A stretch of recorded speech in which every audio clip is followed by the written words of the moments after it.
Hi, Scott M.A.S.K Comics here. I thought I'd do another video. This time it's going to be the preview comic, and what to do is, before we delve into a great new world of adventure, how about you go put the kettle on, make yourself a coffee, come back and enjoy.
Hi, so hopefully you should have your coffee by now, and you'll be looking forward to another little video, hopefully all about M.A.S.K.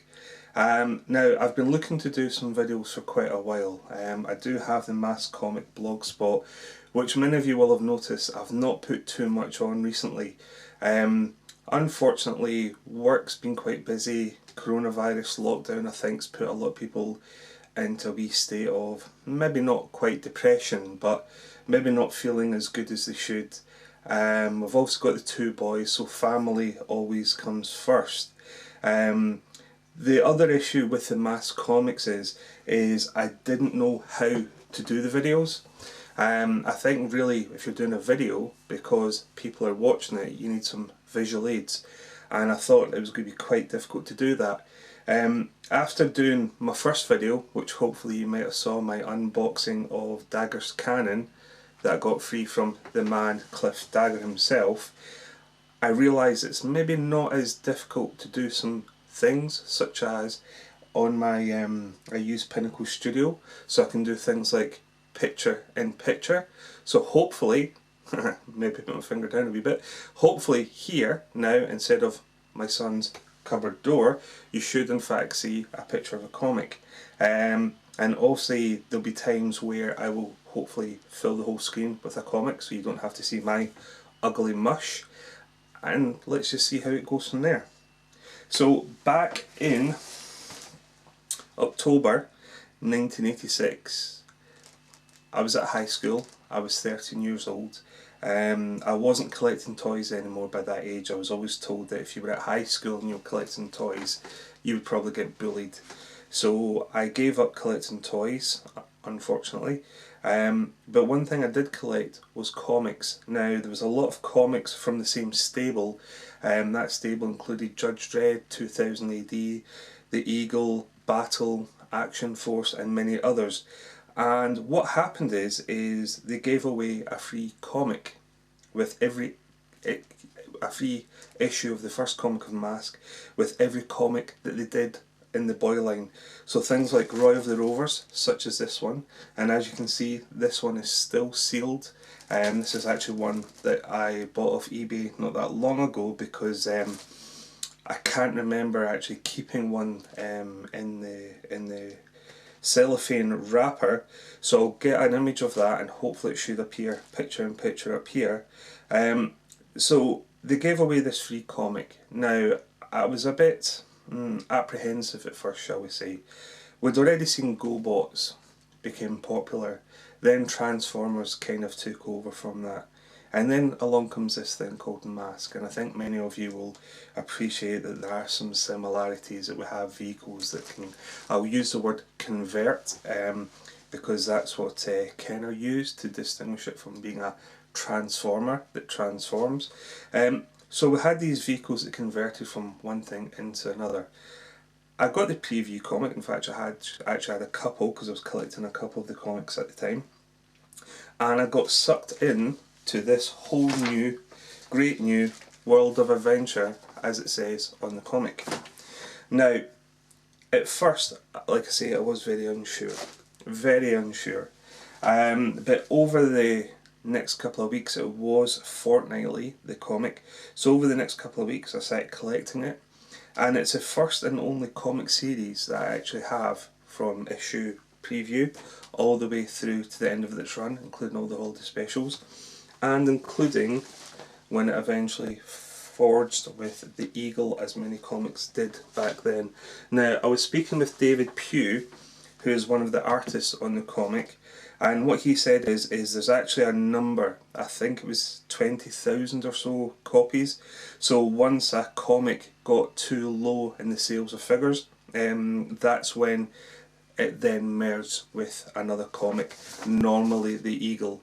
So Battle went with Eagle, I believe the Action Force eventually went into Eagle, there was a comic called Wildcat, eventually got merged into Eagle, and some of the storylines would appear there. So, what do we have with this preview comic? So the first thing is obviously the cover.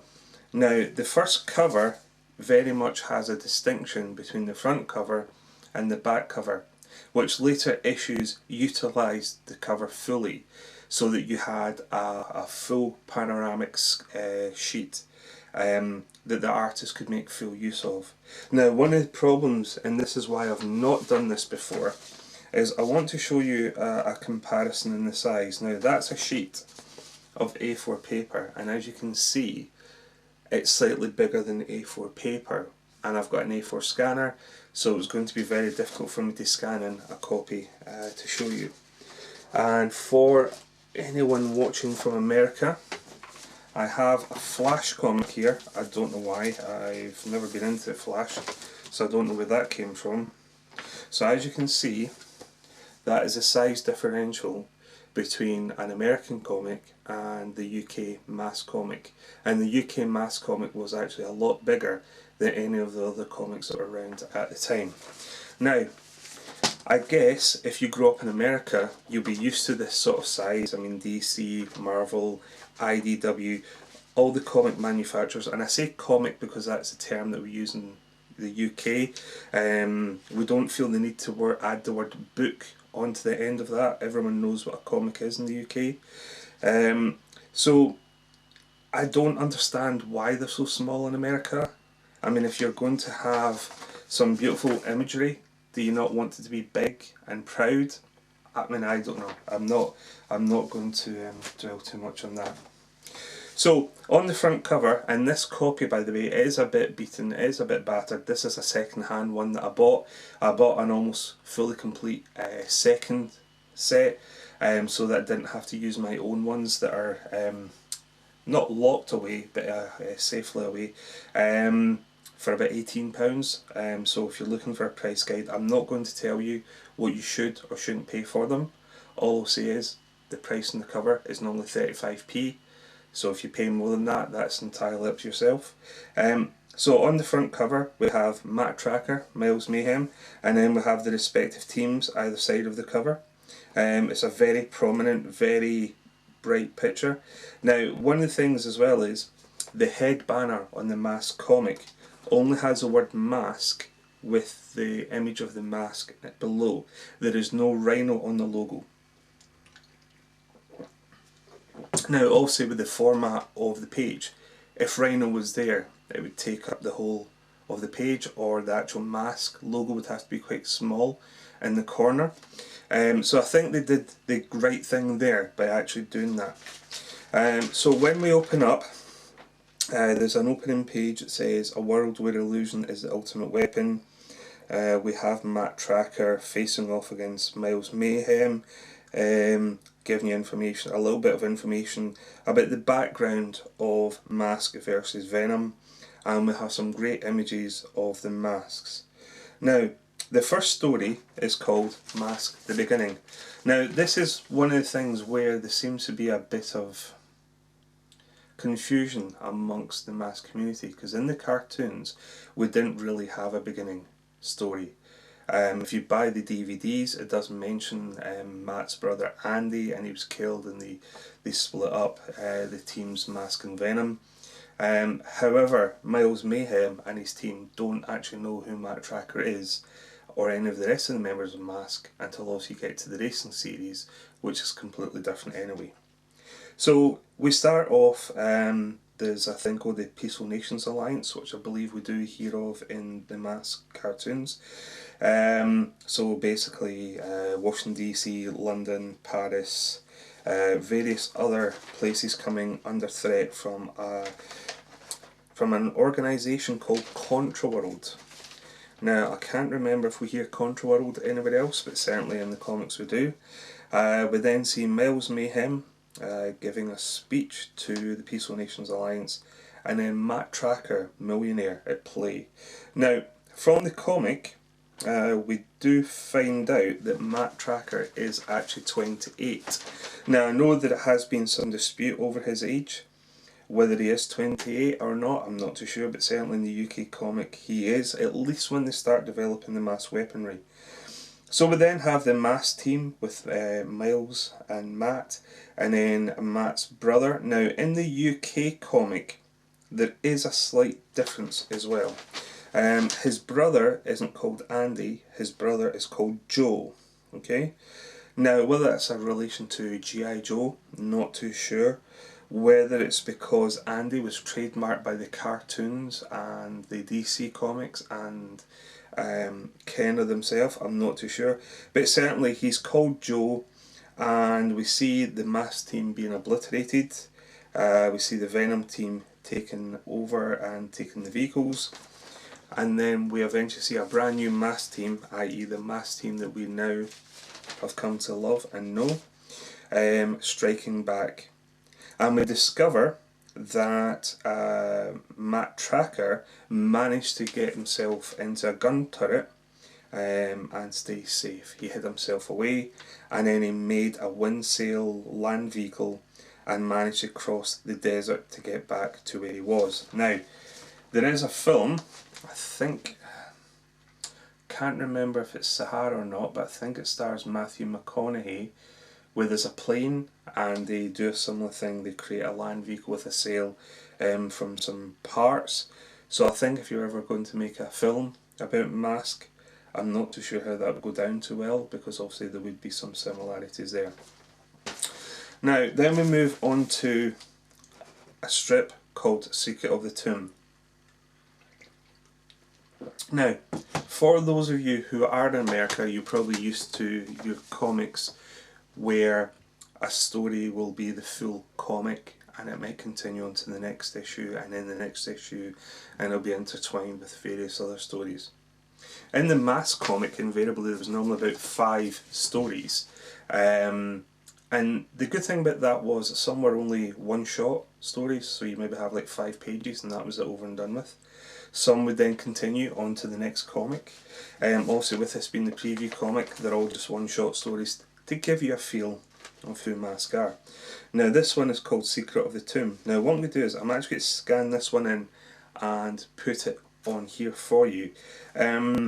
Basically, one of the things that David Pugh, one of the artists, has commented on is the fact that all of his strips were all done in black and white. They were as he drew them. There was no inks. There was no coloration to them. However, the comic, when it was printed, they decided to put a signature colour on some of the cells of the first page. Now in this particular one it's yellow, sometimes it'd be blue, sometimes it'd be a pink colour.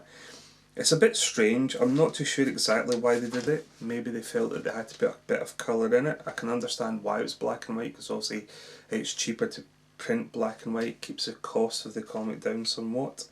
But in this one, so we've got Secret of the Tomb, we've got Miles Mayhem in Switchblade, and I'll say Switchblade and not the Switchblade, because obviously you wouldn't put the word the in front of a proper name.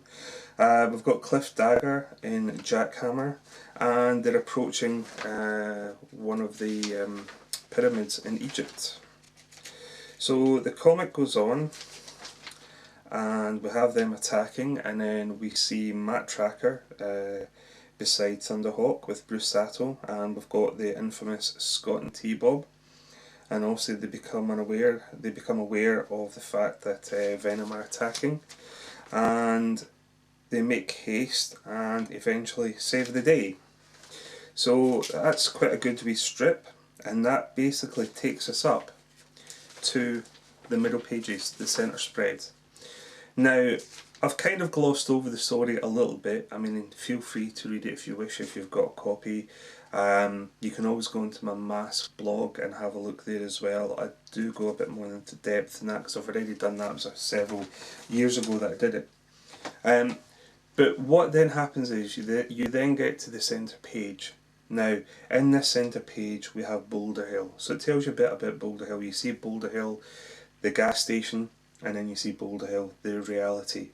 Now, it gives you a bit of background about it. You see Thunderhawk, Condor and Gator all coming out at speed. You see some of the weapons being fired. You see Alex Sector manning the gun on top of Boulder Hill. And I think this was one of the defining parts of the comic. This, I believe, is what maybe IDW partly missed, apart from the fact that their comic was garbage. But I think had IDW perhaps put a centre spread in it and actually showed you what the vehicles were, because I'll admit to you, I've not read all the IDW comics. I bought them, I read the crossover ones, then I started reading the M.A.S.K ones, and I got up to issue 5, and I was that disheartened by what I was reading because it was so bad, and it was so far removed from M.A.S.K that I just lost complete interest in it. But reading it, I still don't even know what the vehicles did. I know that obviously Thunderhawk was still a car that turned into a jet, but I don't know what the vehicle was meant to be. I don't know if it was meant to be an actual vehicle that's available in the marketplace today, or, I mean, certainly most of the vehicles looked more futuristic, like Transformers vehicles, and that really doesn't work for me. If you're going to bring it out, it either has to be set in the 80s with 80s vehicles, or it has to be current with vehicles that you could buy in any showroom today. Nothing futuristic. So the images, there was always a centre page spread image in all of the comics. Now, some of them featured the vehicles, some of them featured the characters, some of them were just generic posters. So one thing I will say is if you are going to buy some of the UK comics, always check and ask to make sure that the comic is complete, and perhaps even ask to make sure you can see an image of the interior of the comic to make sure that someone hasn't pulled out the centre page poster and put it on the wall and then it's been destroyed. That, in my opinion, is very much sacrilege. So what to do is, I'm just going to pause it there for 2 minutes. I'll run through some of the images so far, and then I'll come back to you after this short little couple of minutes. Cheers.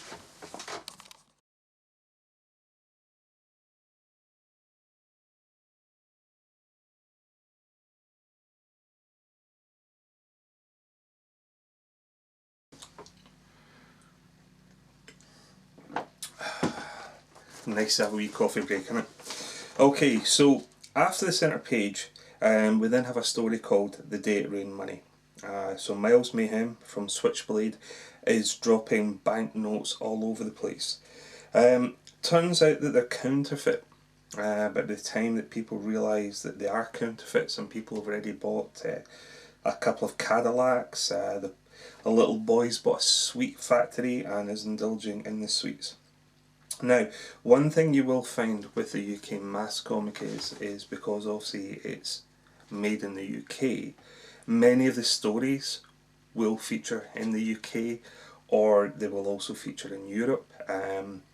So this is another one where it starts off in Trafalgar Square by the looks of things, with the statue on the column. So we then head off to Germany, because it turns out that this is where Mayhem must be making the money based on the actual money that they've found. They've found that out. Now, when they get there, Jackhammer and Piranha are in front of the building, defending it. So it turns out they managed to use Blaster to destroy it. They attack in Rhino.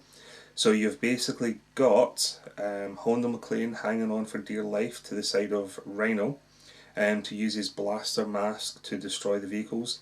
And then you have Buddy Hawks precariously on the front of the bonnet, or the hood as you might call it in America, of Rhino, so that he can use his penetrator mask to access the mint where they make all the money.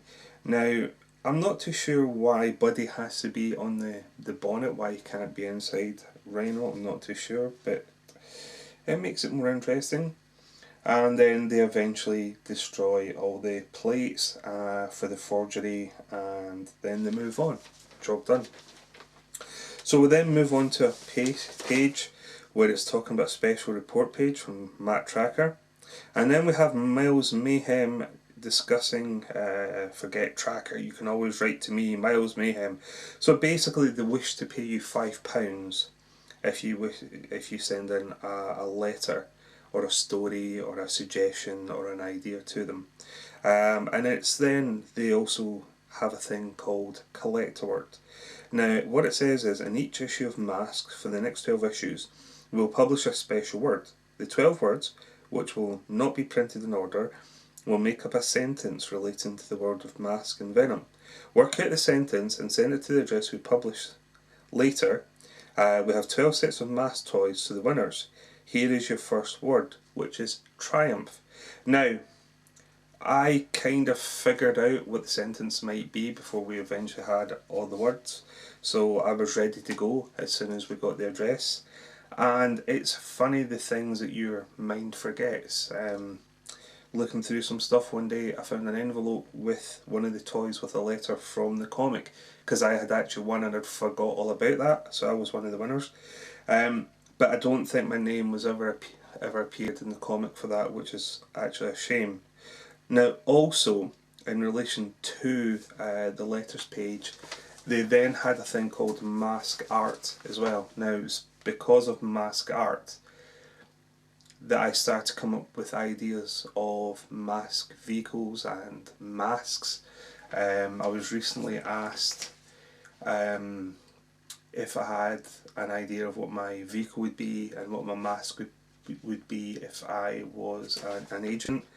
Now, I had drawn a couple of, my dad used to be a Saab mechanic, so most of a couple of vehicles to start off with were based around Saab 900s. One turned into a jet, one turned into a helicopter, so there's no originality there.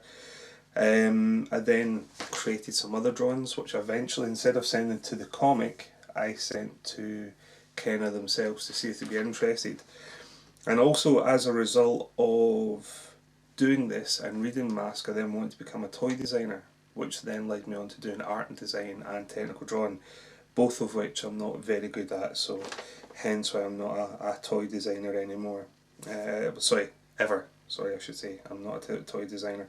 And why I don't do art anymore, sorry, is what I meant to say. So yes, it's all good fun. Then we move on to a story called Mask of Evil. So they're back in Egypt. They're going to the tomb of Amenhotep, known as the evil pharaoh, and Scott goes missing, as he always does, always getting himself into trouble. Where T-Bob is, I'm not too sure, he doesn't appear in this one. And it turns out that Miles Mayhem and his henchmen, so we've got Sly Rax, we've got Cliff Dagger, and we've got some various other randoms standing behind that we don't quite know who they are. They just seem to be wearing just normal everyday civilian clothes. And then what happens, some mummies come to life and start attacking them. So they all run away, and Matt backs into a corner with Scott because they think that obviously the mummies have come alive and are ready to attack them. Now, I think if you already knew a bit about M.A.S.K at this point, you would maybe have thought it was Brad Turner's Hocus Pocus mask, but it turns out it was actually Bruce Sattel with his lifter mask lifting all the all the mummies. And then we get to the end, and we have a face that appears of the evil pharaoh that looks a little bit like someone we know. It looks a bit like Miles Mayhem. We then have an advert for the Wild Bunch radio controlled cars, which features just a standard radio controlled car. the pickup from the Fall Guy, if you remember that, the A-Team van. We've then got Kit from Knight Rider, and then we've got Magnum PI Ferrari. And then we move on to our last story, which is Royal Robbery. So we think, it starts off and we think that the crown jewels have been stolen. But it turns out they haven't been stolen yet. Everybody thinks they're stolen because they're not in view. But Miles Mayhem has used a ray to hide them, so it makes it look like they've disappeared. So Matt Tracker and Buddy Hawks are on the case with Scott and T-Ball, and they managed to get into the Tower of London and secure said items and make sure that they're not stolen. We then have probably one of the best images in the whole comic, which is of Sly Rax, Cliff Dagger, Miles Mayhem attacking Matt Tracker and Buddy Hawks. I'll put a picture of it up here. And this is really why I got interested in M.A.S.K, because these sorts of images are just phenomenal and make it look realistic. So then we come to the back page. So all of the original vehicles are there. We've got Rhino, we've got Thunderhawk, we've got Gator, we've got Condor, we've got Piranha, we've got Switchblade, and we've got Jackhammer.